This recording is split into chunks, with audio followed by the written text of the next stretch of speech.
Harrison Blackwell straightened his Italian silk tie and glanced at his Rolex. 8:30 sharp.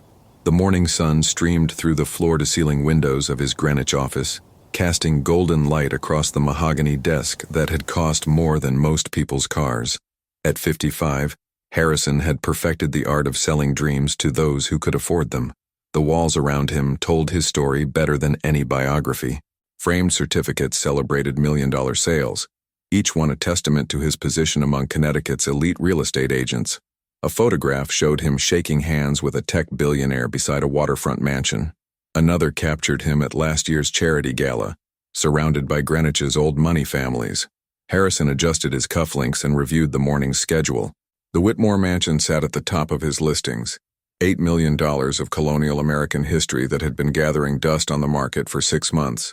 Built in 1892, it represented everything Harrison respected about Connecticut's aristocratic heritage, the kind of property that separated serious buyers from dreamers. His phone buzzed. "Mr. Blackwell, there's a young couple here about the Whitmore property," his assistant announced. Harrison frowned. Young couples rarely had the resources for his premium listings. Usually, they wandered in with Pinterest boards and unrealistic expectations, wasting his time before settling for something in their actual price range. 2,000 miles away, Sophia Martinez stared at her reflection in the hotel bathroom mirror. At 28, she carried herself with quiet determination, but her dark eyes revealed the weight of constantly proving herself. Growing up in San Francisco's Chinatown, she'd learned early that people judged her before she spoke a word. "You ready for this?" David Chen called from the bedroom. Her husband's Midwestern accent still made her smile after 3 years of marriage. At 30, David possessed an optimism that balanced her cautious nature, though she knew he carried his own burden of always working twice as hard to earn respect. Sophia touched the simple wedding band on her finger. They'd deliberately chosen their most casual clothes for today, worn jeans, basic sneakers, and backpacks that had seen better days. The test always began with appearances. "Remember why we're doing this?" she said. Meeting David's blue eyes in the mirror, David nodded. "Same reason we always do. To see who they really are before they know who we really are." The morning drive through Greenwich revealed manicured lawns and colonial mansions that spoke of old money and older prejudices. Sophia's grandmother had told her stories about this area, about doors that closed before Asian families could even knock. The irony wasn't lost on her that she was about to walk into one of those spaces as a potential buyer. Harrison's office building rose before them like a monument to exclusivity, glass and marble, understated but expensive, the kind of place designed to intimidate anyone who didn't belong. "Last chance to back out," David said, squeezing her hand. Sophia thought about the bank account sitting heavy with numbers that would shock most people. The tech company they'd built in her parents' garage had changed their lives, but money couldn't buy acceptance. That had to be earned differently. "Let's go see what kind of man Mr. Harrison Blackwell really is," she said. They walked toward the building. Two young people in simple clothes carrying backpacks and dreams that would soon collide with assumptions that had been years in the making. The elevator doors opened with a soft chime, revealing a hallway that screamed money. Harrison's assistant, perfectly groomed and polished, looked up from her desk with the kind of smile reserved for people she wasn't sure belonged there. "Mr. and Mrs." She paused, glancing at her appointment book. "Chen," David said. "We're here about the Whitmore Mansion." Sophia felt the familiar tightness in her chest, the way the assistant's eyes quickly swept over their casual clothes, the slight hesitation before leading them to Harrison's office. She'd felt this her entire life, the invisible barrier that rose between her and spaces like this. Harrison rose from behind his desk as they entered, and Sophia immediately recognized the type: expensive suit, practiced smile, and eyes that were already calculating whether they were worth his time. The handshake was firm but brief, and she caught the almost imperceptible way he wiped his hand on his pants afterward. "Please, have a seat," Harrison said, gesturing to chairs that probably cost more than most people's monthly rent. "So, you're interested in the Whitmore property? It's quite something." Sophia settled into her chair, hyper-aware of how her backpack looked against the leather. The office walls pressed in around them, certificates of multi-million-dollar sales, photos of Harrison with celebrities and politicians, awards from Greenwich's most exclusive organizations. Everything designed to remind visitors of their place in the hierarchy. "We saw the listing online," David said. "The historical details caught our attention." Harrison's smile widened, but it didn't reach his eyes. Yes, well, it's certainly a unique property. $8 million of pure American heritage. Of course, properties of this caliber typically require, he paused, letting his gaze drift over their appearance again, substantial pre-qualification. Sophia's jaw tightened. The code words were always the same. Substantial pre-qualification, realistic expectations, properties more suitable for young professionals. Each phrase a polite way of saying they didn't belong. We understand it's a significant investment, Sophia said carefully. Significant indeed. Harrison leaned back in his chair. The Whitmore estate represents the pinnacle of Greenwich real estate, the kind of property that attracts a very specific clientele. Have you considered some of our other listings? We have several charming condominiums that might be more, he gestured vaguely, appropriate for first-time buyers. David's hand found Sophia's under the desk. A silent anchor. She'd told him about moments like this, the way people could make you feel small without saying anything directly offensive. Now he was seeing it firsthand. And actually, we're specifically interested in the Whitmore mansion, Sophia said, her voice steady despite the storm building inside her chest. Harrison's eyebrows rose slightly. I see. Well, I suppose there's no harm in taking a look, though I should mention, the property requires approval from our local Historical Preservation Committee, very traditional group. They're quite particular about maintaining the neighborhood's character. The word hung in the air like a challenge. Sophia met Harrison's gaze directly, making a decision that would change everything. When can we schedule a viewing? The drive to the Whitmore mansion took 15 minutes through Greenwich's most exclusive neighborhood. Harrison kept up a steady stream of commentary about property values and market trends, but Sophia noticed how he avoided mentioning the mansion's price again. What brings you to Connecticut? Harrison asked, glancing at them through the rearview mirror. We recently sold our small tech company in San Francisco, Sophia said casually, watching the tree-lined streets roll past.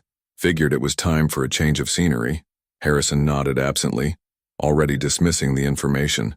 Small tech company probably meant some app nobody used or a website design business. These Silicon Valley types always inflated their success stories. The Whitmore mansion appeared through wrought iron gates like something from a different century. Built in 1892 by railroad magnate William Whitmore, the three-story colonial revival stood proudly on 5 manicured acres. Its red brick facade and white columns commanded respect, while the original slate roof and hand-carved limestone details spoke of craftsmanship that no longer existed. Impressive, David said, but Harrison caught something in his tone. Not the awe of someone seeing wealth for the first time, but the appreciation of someone who understood architecture. As they approached the front entrance, Sophia stopped to examine the foundation stonework. Original limestone quarried locally. Harrison blinked. Yes, I believe so. The mortar joints look like they've been properly maintained, she continued, running her fingers along the stone. That's crucial for structures this age. Improper repointing can cause serious structural damage. Harrison's confident smile wavered slightly as he fumbled with the lockbox. Inside, the mansion's grandeur was overwhelming.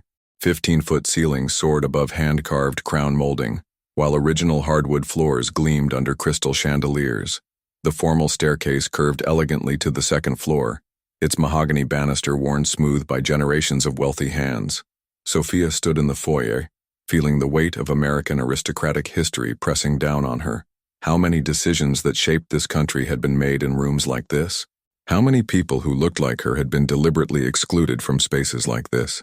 Beautiful craftsmanship, David said, examining the intricate woodwork around the doorframes. Harrison seized the opportunity to redirect. Yes, well, maintaining a property like this requires significant resources. Perhaps we should look at some of our newer listings. I have a lovely colonial in town that might be more practical for a young couple just starting out. We're specifically interested in this house, Sophia said, walking deeper into the living room.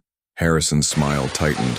Of course, but I should mention that any offer on the Whitmore property must be approved by the Greenwich Historical Preservation Committee. They're quite selective about new owners. The committee has very strict standards about maintaining the property's historical integrity and, he paused meaningfully, the neighborhood's traditional character. Sophia felt her grandmother's stories echoing through the elegant rooms, the same polite barriers, the same careful language designed to exclude without explicitly saying so. What exactly does the approval process involve? David asked. Extensive background checks, financial verification, and a formal presentation to the committee board. They're particularly concerned about preserving Greenwich's heritage. Harrison's tone suggested the committee's concerns went far beyond historical preservation. How long has this property been on the market? Sophia asked quietly. 6 months, Harrison admitted reluctantly. 6 months is quite a long time for a property like this, David observed, running his hand along the marble fireplace mantel. Harrison's jaw tightened.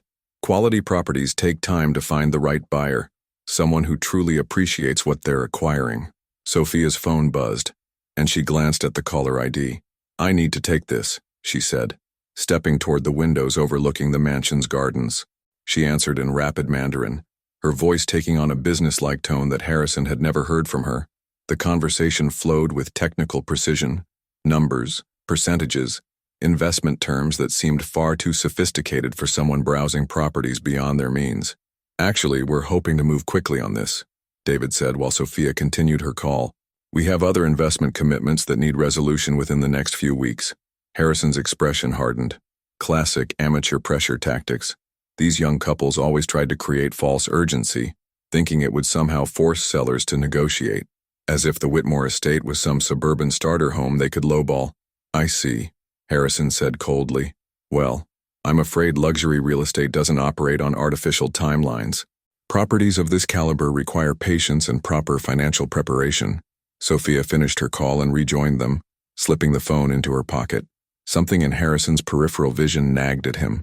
The confident way she'd handled what sounded like complex financial negotiations. The ease with which she'd switched between languages and contexts. Sorry about that, Sophia said. Investment calls don't wait for convenient timing. Harrison forced another patronizing smile, pushing away the small voice questioning his assumptions. The timeline matters because our previous company was just acquired by Microsoft, David said, examining the original crown molding. The transition period requires some strategic decisions about asset allocation. Harrison's confident expression faltered for a fraction of a second. Microsoft acquisitions had been major tech news recently, but he couldn't place any details that matched this young couple. Could I review the property's financial documents? Sophia asked. The utility costs, property taxes, maintenance history, and any outstanding liens or easements. The request caught Harrison off guard. Most clients asked about bedrooms and bathrooms, not detailed financial analysis. That's rather unusual for an initial viewing. Due diligence is standard for any significant investment, Sophia replied matter-of-factly. I'd also like to see the insurance requirements and any historical preservation restrictions that might affect restoration costs. Harrison fumbled through his briefcase, producing a folder he'd never expected anyone to request. As Sophia reviewed the documents, her eyes moved with the precision of someone who understood complex financial structures. Over the following weeks, Greenwich's social environment began pressing against them. At the local Starbucks, Sophia felt eyes following her as she worked on her laptop, her casual appearance marking her as different from the perfectly groomed wives of hedge fund managers. In Saks Fifth Avenue, salespeople's smiles seemed forced, their helpfulness conditional on assumptions about her purchasing power. Each interaction chipped away at her confidence, making her question whether belonging here was worth the constant judgment. David noticed the way she straightened her shoulders before entering each new space, armoring herself against rejection. That evening in their hotel room, David watched Sophia massage her temples, the weight of constant vigilance etched in her posture. We could stop this, he said softly. Buy something else, somewhere that doesn't make you feel like you're under a microscope. Sophia looked up at him, seeing the concern in his blue eyes. That's exactly why we can't stop. Someone needs to prove that belonging isn't determined by bloodlines or appearances. David moved closer, pulling her into his arms. Growing up in Iowa, he'd never fully understood the exhaustion of being perpetually judged until he watched it wear down the woman he loved. Meanwhile, Harrison sat in his study at home, surrounded by photographs that told the story of Connecticut privilege, his grandfather shaking hands with railroad barons, his father accepting an award from the Greenwich Country Club. 3 generations of men who'd built their reputations on knowing exactly who belonged and who didn't. His phone rang. Margaret Thornfield's voice carried the authority of old Greenwich money. Harrison, I hear you're showing the Whitmore property to some young Asian couple, Margaret said. The Preservation Committee is concerned about maintaining neighborhood standards. Margaret Thornfield commanded respect as the descendant of one of Greenwich's founding families. But lately, she'd been questioning traditions that once seemed unshakable. Her own granddaughter had married a brilliant Indian doctor, forcing Margaret to confront assumptions she'd inherited without examination. They seem quite serious about the property, Harrison said carefully. Serious doesn't always mean suitable, Margaret replied, though something in her voice suggested her own growing doubts about such distinctions. 3 weeks later, Harrison decided to end the charade once and for all. The young couple had wasted enough of his time with their persistent questions and unrealistic interest in a property clearly beyond their means. You know what? Harrison said during their third meeting, his patience finally exhausted. Let's cut to the chase. If you're seriously interested in the Whitmore property, I can arrange a meeting with one of our preferred local banks.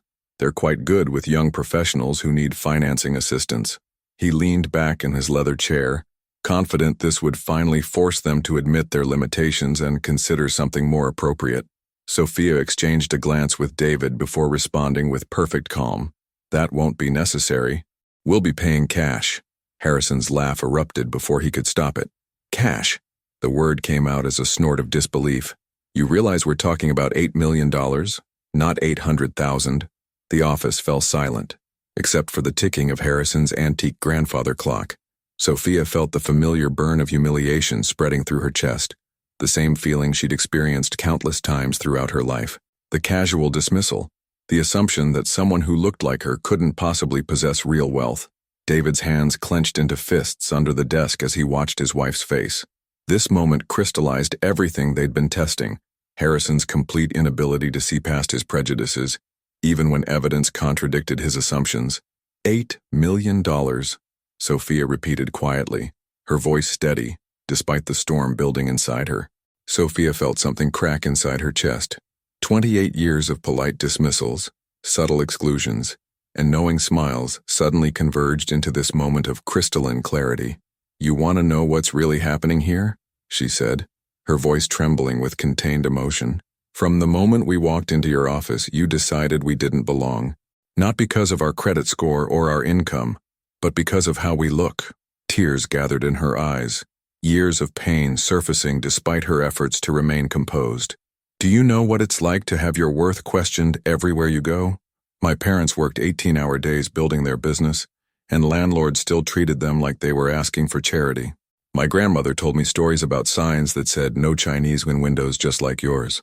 Harrison shifted uncomfortably, something unfamiliar stirring in his chest as he watched this young woman's pain spill into his pristine office. Every meeting, every handshake, every introduction becomes a test, Sophia continued. Will this person see my education, my achievements, my character? Or will they see my face and decide I'm not worthy of their time? David reached for her hand, his own anger battling with the need to support her vulnerability. We've been testing you, Mr. Blackwell, Sophia said, wiping away a tear, and you've failed spectacularly. The weight of her words settled into the expensive silence of Harrison's office, forcing him to confront assumptions he'd never questioned. Harrison stared at the young woman across from his desk, her raw emotion cutting through decades of practiced indifference.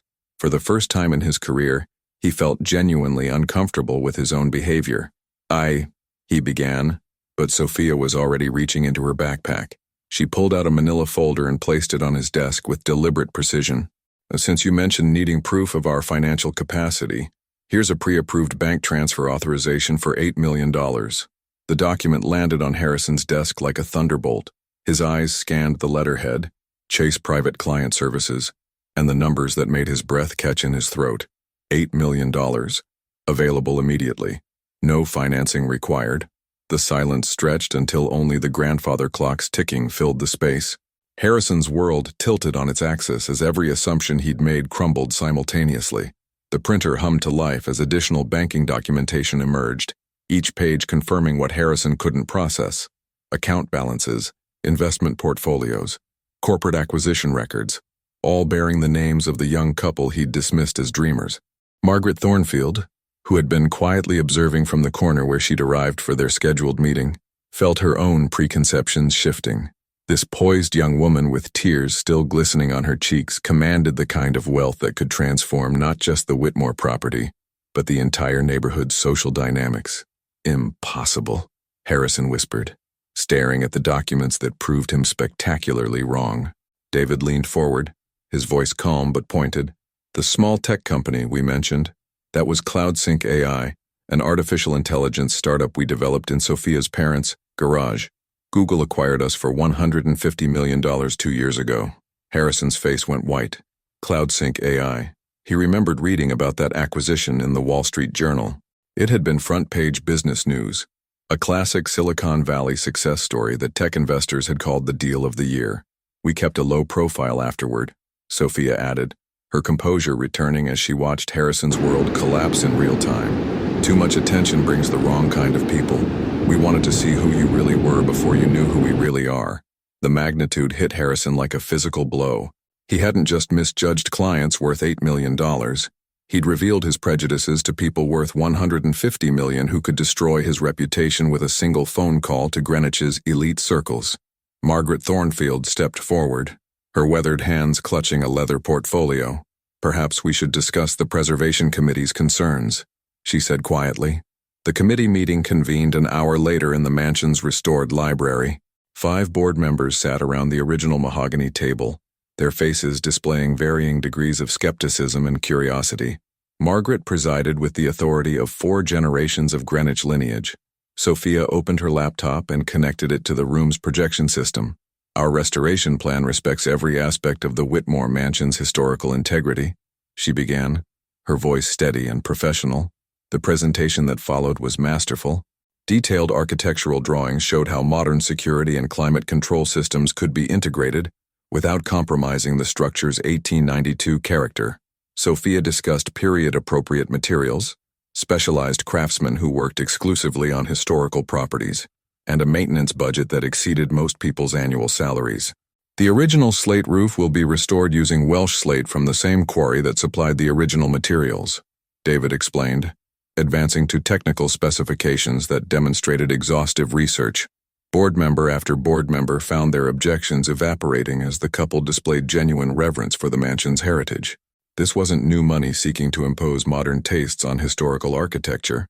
This was preservation expertise that honored the past while securing the future. Margaret watched Harrison's face throughout the presentation, seeing a man confronting the complete collapse of his professional judgment and personal character in the span of 2 hours. 2 months later, Harrison sat in his office staring at a letter he'd rewritten 6 times. The apology felt inadequate for the magnitude of his misjudgment, but the transformation happening within him demanded expression. The CloudSync acquisition had been everywhere once he'd started paying attention. Tech journals, business magazines, even Connecticut's local papers had covered the story of 2 young entrepreneurs who'd revolutionized cloud-based artificial intelligence. The same couple he'd dismissed as dreamers browsing beyond their means. His phone rang. Harrison, it's Margaret. The Whitmore restoration is remarkable. Sophia and David have exceeded every expectation. Indeed, they had. The mansion's renovation had become Greenwich's most talked-about project. Sophia had hired local craftsmen for authentic period restoration, while David coordinated with historical societies to ensure every detail met preservation standards.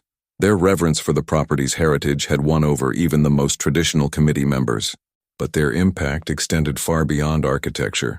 Sophia had established the Greenwich Young Entrepreneurs Program, mentoring minority business owners who'd previously felt excluded from Connecticut's networking circles.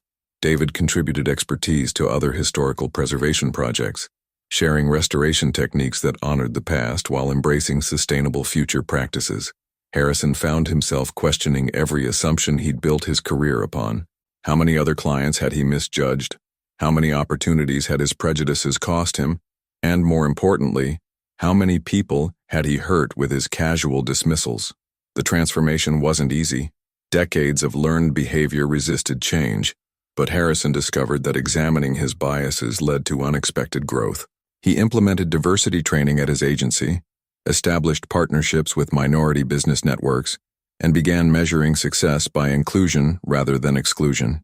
6 months after their first meeting, Harrison received an unexpected invitation. The Whitmore Mansion's restoration celebration, would mark not just the completion of a historical preservation project, but the beginning of a new chapter for Greenwich's social landscape. He arrived at the mansion feeling nervous in a way that had nothing to do with business. The same gardens where he'd once made condescending assumptions now bloomed with renewed life, restored by hands that honored both heritage and hope. Sophia greeted him at the front door, elegant in a simple black dress that complemented the mansion's classical beauty. "Harrison, I'm so glad you came." David appeared beside her, extending his hand with genuine warmth. "We wanted you here as a friend, not a realtor." Inside, the rooms buzzed with conversation in multiple languages as Greenwich's traditional elite mingled with Sophia's mentorship program participants, David's preservation colleagues, and Harrison's newly diverse client base. The walls that had once witnessed exclusion now embraced authentic community. Margaret Thornfield approached, her eyes twinkling with satisfaction. "Change isn't always comfortable, but it's always necessary." Harrison nodded, understanding finally that true wealth wasn't measured in property values or social status, but in the courage to grow beyond the limitations of inherited prejudice. The mansion stood as proof that some foundations were strong enough to support transformation,